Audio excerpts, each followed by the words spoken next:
wa ta'ala akan berada pada sangkaan kita. Ana inda dhanni abdi bi. Aku sesuai dengan sangkaan hambaku padaku.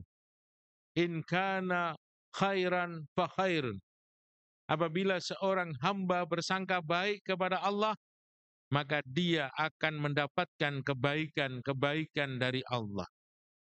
Namun ketika seorang hamba bersangka buruk kepada Allah, maka dia pun akan mendapati keburukan dari Allah Subhanahu wa taala.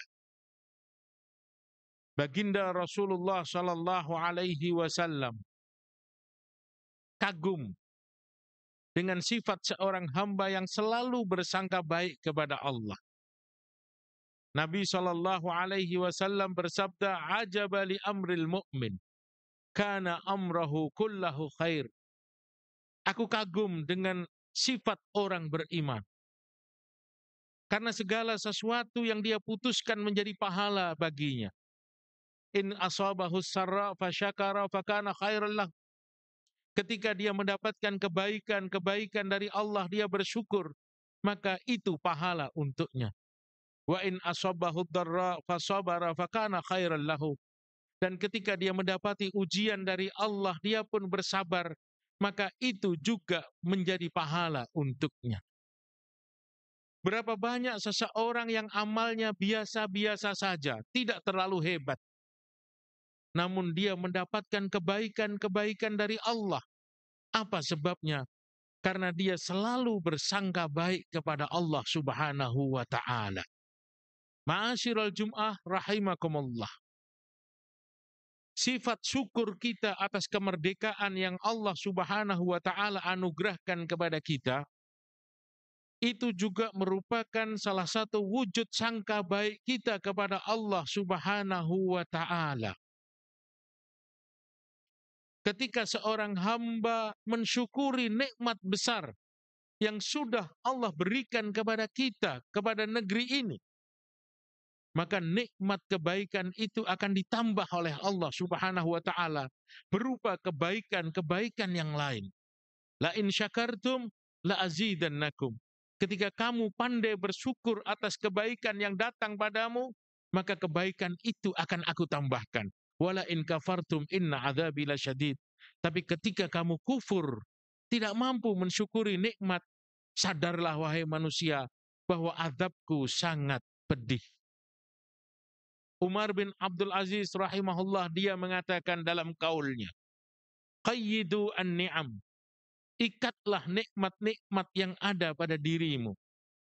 Kuncilah nikmat-nikmat yang ada dalam hidupmu. Jangan sampai dia pergi dari kehidupan kamu. Kekalkan nikmat tersebut. Wa kaifa nuqayyiduha? Bagaimana cara kita mengekalkan nikmat yang Allah anugerahkan kepada kita dalam kehidupan ini? Alaikum bisyukur. Syukurilah nikmat tersebut. Ketika kamu syukuri nikmat yang Allah berikan kepada kamu, maka nikmat itu akan kekal dalam kehidupan kamu. Ma'asyiral Jum'ah rahimakumullah. Bagaimana sifat syukur ini datang dalam kehidupan kita? Bagaimana sifat syukur ini ada dalam kehidupan kita? Maka kita harus mengetahui, memahami hikmah-hikmah besar yang Allah berikan kepada kita. Bagaimana cara kita mensyukuri kemerdekaan yang sudah kita raih? Kita harus tahu hikmah-hikmah kemerdekaan yang Allah anugerahkan kepada kita. Di antara hikmah kemerdekaan adalah tarbiyatul iman wal yakin. Kita dididik dan diajari oleh Allah Subhanahu wa ta'ala, khususnya bangsa Indonesia ini, supaya kita memiliki keimanan dan keyakinan yang sempurna. Bahwa kemenangan itu bukan dari jumlah pasukan yang banyak. Kemenangan itu bukan dari senjata yang hebat. Tapi kemenangan itu, kemerdekaan itu mutlak pemberian dari Allah Subhanahu wa ta'ala. Kam min fi'atin qalilatin ghalabat fi'atun katsiratun biiznillah. Berapa banyak kelompok-kelompok yang kecil, pasukan-pasukan yang kecil mengalahkan pasukan-pasukan yang besar dengan izin Allah Subhanahu wa ta'ala. pelajaran iman yang sangat berharga. Allah berikan kepada kita supaya kita sadar bahwa kemerdekaan yang Allah telah berikan kepada bangsa ini bukan karena banyaknya pasukan dan bukan karena banyaknya senjata yang kita miliki, tapi betul-betul hadiah dan karunia daripada Allah Subhanahu wa taala. Peristiwa perang Hunain yang terjadi di zaman Rasulullah Shallallahu alaihi wasallam cukup menjadikan peringatan untuk umat Islam. Yang mana pada saat itu ketika jumlah mereka banyak, mereka bangga dengan jumlah yang banyak. Mereka kagum dengan pasukan yang hebat. Mereka sangka kemenangan ada di tangan mereka. Ternyata Allah porak-porandakan karena keimanan yang salah. Wa yauma Hunain idz a'jabatkum kathratukum. Dan ketika datang perang Hunain, kalian bangga dengan pasukan yang banyak. Padahal kemenangan bukan dari jumlah pasukan, tapi mutlak berasal dari Allah Subhanahu wa taala. Hikmah yang lain yang Allah Subhanahu wa taala berikan kepada kita dari hari kemerdekaan yang akan kita peringati besok. Kita mesti sadar dan kita mesti yakin bahwa pahlawan-pahlawan kita adalah orang-orang hebat. Bahwa pahlawan-pahlawan kita adalah orang-orang kuat. Mereka memiliki niat yang besar. Mereka memiliki kekuatan niat, memiliki kekuatan amal, dan memiliki kekuatan doa. Di antara mereka banyak orang-orang miskin yang takwa. Ada di antara mereka orang-orang kaya yang dermawan. Dan banyak di antara mereka para ulama dan para santri yang bersama-sama merapatkan shaf untuk memperjuangkan kemerdekaan ini. Maka kita yang hari ini tinggal menikmati perjuangan mereka harus bersyukur kepada Allah Subhanahu wa taala dan harus berterima kasih atas perjuangan mereka. Man lam yashkurin nas lam yashkurillah. Siapa manusia yang tidak pandai bersyukur atas kebaikan orang lain, hakikatnya dia tidak pernah bersyukur kepada Allah Subhanahu wa taala. Maka jangan lupa kemerdekaan yang sudah kita raih ini berkat pengorbanan orang-orang hebat, pahlawan-pahlawan kita di masa lalu. Yang mana saat ini mereka semua sudah tidak ada. Lalu bagaimana kita wujudkan syukur kita kepada Allah? Lalu bagaimana cara kita mengucapkan terima kasih atas perjuangan mereka? Jangan pernah sekalipun kita mengotori kemerdekaan ini dengan sesuatu yang kotor, yang tidak pantas, yang tidak layak. Jangan sampai kita pernah mengotori kemerdekaan ini dengan sesuatu yang tidak diinginkan oleh pejuang-pejuang kita di masa lalu. Itu sangat menyedihkan perasaan mereka, walaupun saat ini mereka sudah tidak ada lagi di dunia ini. Maka seharusnya kalau kita orang-orang yang faham dan sadar, kita senantiasa mengisi kemerdekaan ini dengan wujud syukur kepada Allah dan berterima kasih besar kepada pejuang-pejuang kita yang telah berkorban habis-habisan untuk memerdekakan negeri tercinta ini, sehingga dengan izin Allah Subhanahu wa taala kita telah mendapatkan kemerdekaan yang sangat menyenangkan dan sangat menggembirakan. Ma'asyiral Jum'ah rahimakumullah. Kemudian hikmah yang lain yang harus kita ambil daripada hari kemerdekaan yang besar. Kita mesti sadar bahwa pertolongan-pertolongan Allah yang pernah datang di masa Nabi dan Rasul berasal dari Allah. Allah Subhanahu wa taala yang mendatangkan pertolongan kepada Nabi dan Rasul. Allah Subhanahu wa taala yang mendatangkan pertolongan kepada para sahabat. Allah Subhanahu wa taala yang telah mendatangkan pertolongan juga kepada para pahlawan kita, sehingga mereka mampu mengusir penjajah. juga Allah Subhanahu wa taala yang akan menolong kita semua. Kita semua membutuhkan pertolongan Allah. Kita tidak akan pernah selamat dimanapun kita berada tanpa pertolongan Allah. Iyansurkumullah fala ghaliba lakum. Kalau Allah sudah tolong kamu, tidak ada yang bisa mengalahkan kamu. Wa iyahdulkum faman dalladhi yansurukum min ba'di. Tapi kalau kamu gagal mendapatkan pertolongan Allah, kamu tidak berhasil mendapatkan pertolongan Allah, maka siapa yang mampu menolong kamu selain Allah?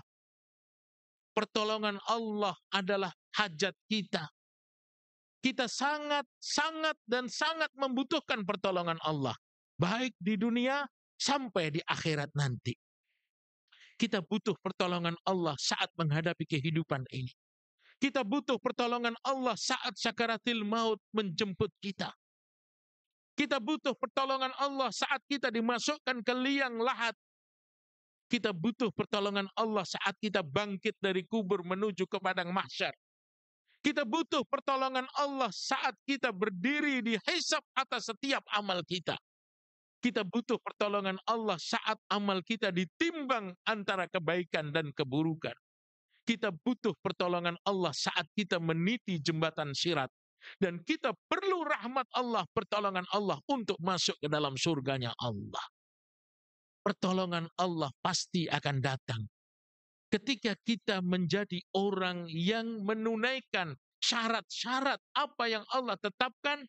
Bagaimana datangnya pertolongan Allah kepada kita, sebagaimana yang dilakukan oleh pahlawan-pahlawan negeri ini, sehingga mereka mendapatkan pertolongan Allah yang besar untuk memerdekakan negara tercinta Indonesia ini. Ma'asyiral Jum'ah rahimakumullah. Maka seseorang dikatakan merdeka yang sebenarnya ketika dia mampu memerdekakan dirinya dari tipu daya setan. Karena setan senantiasa siang dan malam berusaha menipu kita, membohongi kita, sampai kita bersama setan di dalam nerakanya Allah. Maka seseorang yang dikatakan merdeka ketika dia mampu melawan tipu daya daripada setan. Inna syaitan kana lakum aduwan fattahiduhu aduwan. Setan itu adalah musuh kamu yang nyata, maka jadikanlah dia musuh kamu. Jangan bersahabat dengan setan, jangan berteman dengan setan. Orang yang pandai ketika berteman dengan setan, tiba-tiba dia menjadi bodoh. Orang yang bijaksana ketika dia berteman dengan setan, maka dia menjadi orang yang bengis, kejam, jahat. Kenapa? Karena dia telah bersahabat dengan setan. Maka seseorang akan dikatakan merdeka ketika dia mampu membebaskan dirinya dari tipu daya setan. Yang kedua, seseorang akan dikatakan betul-betul merdeka ketika dia melepaskan dirinya dari belenggu hawa nafsu yang selalu menyesatkan manusia. Inna nafsa la'ammaratun bisu. Manusia itu, nafsu itu selalu mengajak kepada keburukan, keburukan, keburukan. Dan itu musuh yang cukup berbahaya. Inna adau aduwuka nafsuka allati baina jambaika. Sesungguhnya musuh kamu yang cukup berbahaya, kata Nabi, adalah nafsu yang selalu ada di antara kedua lambungmu. Dia ada dalam diri kita dan dia berusaha menyesatkan kita. Maka kita harus berjuang untuk mengalahkan godaan setan dan mampu mengalahkan tipu daya daripada nafsu. Sehingga kita dikategorikan orang-orang yang betul-betul mendapatkan kemerdekaan baik di dunia sampai di akhirat nanti. Barakallahu li wa lakum fil Qur'anil azim. Wa nafa'ani wa iyyakum bima fihi minal ayati wa dzikril hakim. Wa taqabbalallahu minna wa minkum tilawatahu. Innahu huwal ghafurur rahim. Aqulu qawli hadza wa astaghfirullah li wa lakum wa lisairil muslimin. Innahu huwal ghafurur rahim.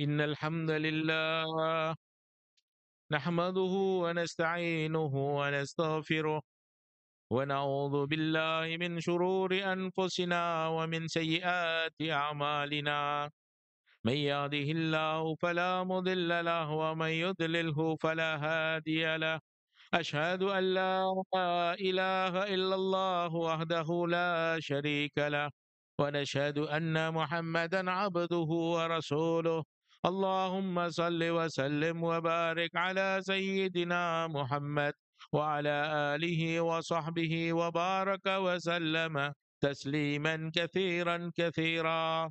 أما بعد فقد قال تعالى: أعوذ بالله من الشيطان الرجيم. يا أيها الذين آمنوا اتقوا الله حق تقاته ولا تموتن إلا وأنتم مسلمون. وقال تعالى: إن الله وملائكته يصلون على النبي يا أيها الذين آمنوا صلوا عليه وسلموا تسليما.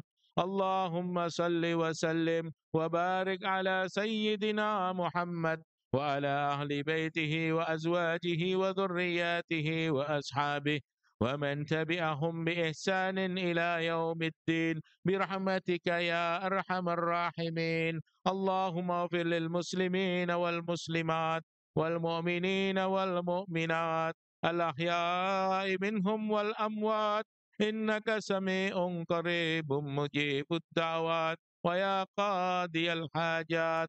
اللهم اهدنا واهد بنا واهد الناس جميعا واجعلنا سببا لمن اهتدى. اللهم أرنا الحق حقا وارزقنا اتباعه وأرنا الباطل باطلا وارزقنا اجتنابه. اللهم إن قلوبنا ونواسينا وجوارحنا بيدك لم تملكنا منها شيئا فإن فعلت ذلك بنا فكن أنت ولينا واهدنا إلى سواء السبيل. اللهم إنك عفو كريم تحب العفو فاعف عنا يا كريم. اللهم إنا نسألك رضاك والجنة ونعوذ بك من سخطك والنار. ربنا آتنا في الدنيا حسنة وفي الآخرة حسنة وقنا عذاب النار. عباد الله إن الله يأمر بالعدل والإحسان وإيتاء ذي القربى وينهى عن الفحشاء والمنكر والبغي يعظكم لعلكم تذكرون. واذكروا الله العظيم يذكركم واشكروه على نعمه يزدكم ولذكر الله أكبر. أقم الصلاة.